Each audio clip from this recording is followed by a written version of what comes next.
I absolutely felt for many years that I could handle the transition on my own. I felt that it wouldn't be a problem and I could save a lot of money by doing it. However, after having a number of associates over the years, I realized very quickly that there were just too many issues and too many questions that would come up that I really didn't know what the fair solution was.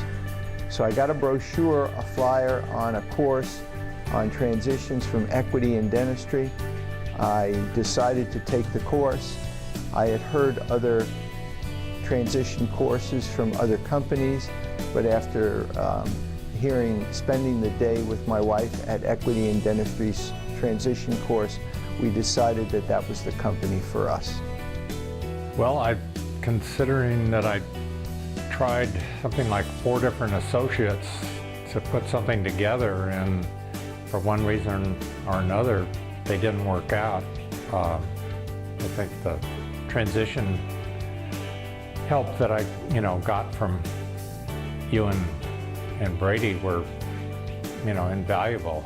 She found a qualified buyer. That was the big problem, is someone that was young enough, just out of school, didn't have the money, couldn't qualify for, for a loan to cash me out, which is what I wanted to do. So I think, it was definitely beneficial.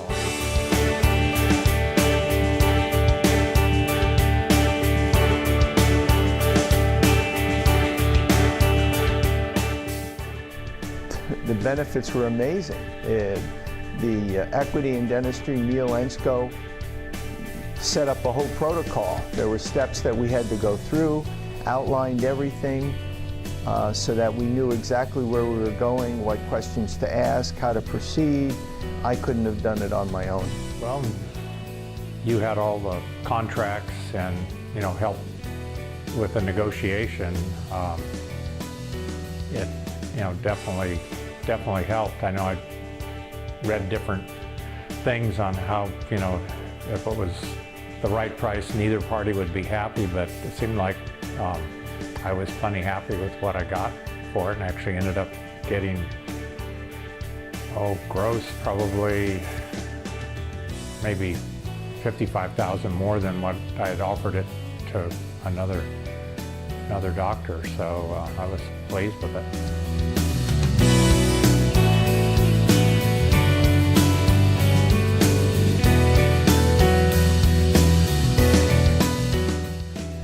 Well, the best piece of advice was all the steps going through. They did a complete financial analysis from my wife and myself so that we knew what our goals were, what we had to accomplish so that we could live comfortably in our retirement. Everything. Everything was just an unbelievable goal. Well, I think just, how to handle the whole thing, because I had the office that I owned too, that thought about, just leasing it to the new practice owner, but ended up, working a deal like a sales contract. That was almost as much as what I sold the practice for by the time I get done with collecting all the interest on it.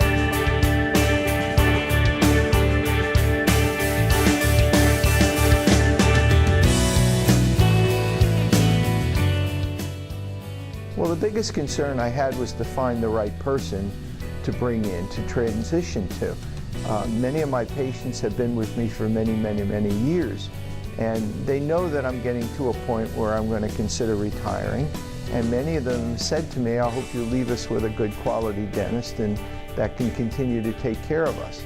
So my biggest concern was to find the right dentist to bring in who had a lot of the same philosophies that I did, so that when I left, I could leave comfortably and not be concerned.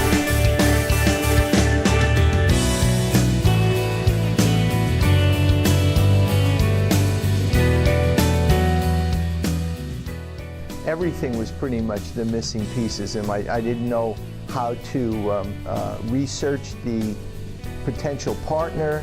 I didn't know where to find them.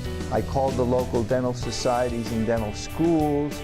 I was not very successful in doing that. The whole thing was all missing pieces.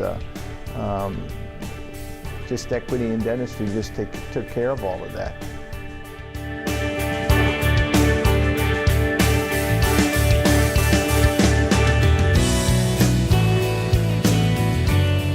Absolutely, I would. I feel that the amount of money that I paid was well worth it for what they have done.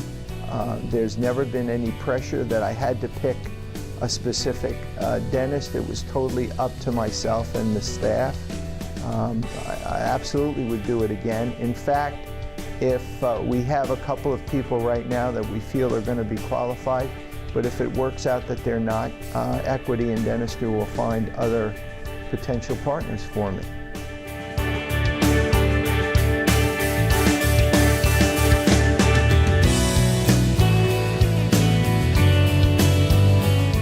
Don't do it yourself, you're wasting your time. Hire a professional to do it. Well, I'd say, there's a lot of pitfalls you can fall into, and, the big one is just finding someone that's really qualified, and, it's easy enough to find an associate, but find one that, that's qualified. And I know Brady talks about the odds of an associate actually ending up buying the practice. It's probably 20–30%. And I know I've had friends in the area that brought in associates who ended up not buying the practice, but going down the street and just, taking a percentage of the patients away and not working out well at all. So that was nice to avoid that pitfall.